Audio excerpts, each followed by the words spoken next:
Hi, this is Grandma Lori. Today's story is The Elephant Whisperer. Tamara, it's time to come in, said Mom. Tamara was walking with her best friend, Njuvo, a young elephant. Coming, Mom, she said.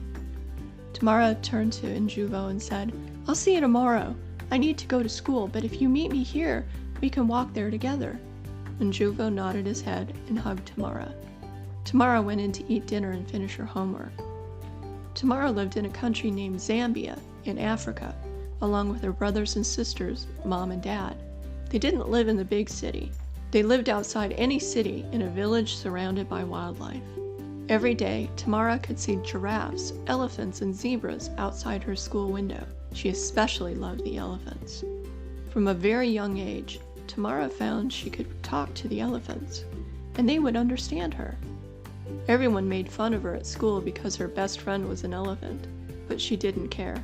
She was going to hang out with whomever she wanted. The next morning, Njuvo joined Tamara on her walk to school. What are you going to do today, Njuvo?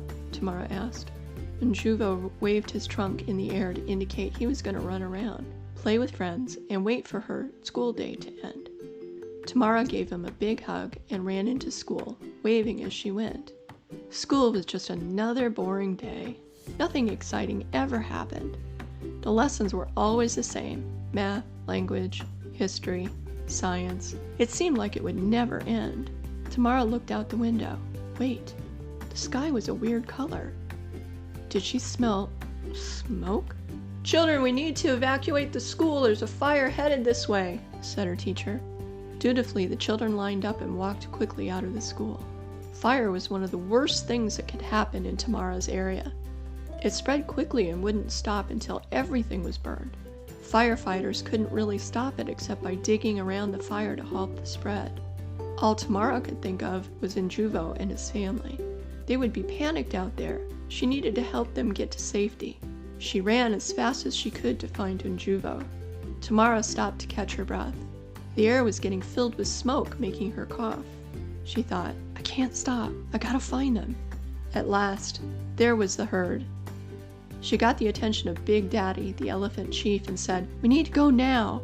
I know you don't know which way to go, but I'll take you out of here. Big Daddy nodded. He turned to the rest of the herd, and with his trunk, motioned for everyone to follow Tamara.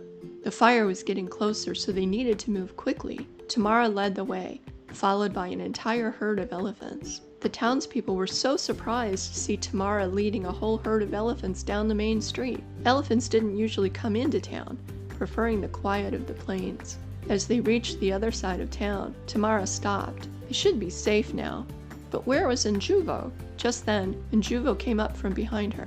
He had followed with the other elephants, but because everyone else was so tall, Tamara couldn't see him. She cried when she saw him and hugged him so tightly.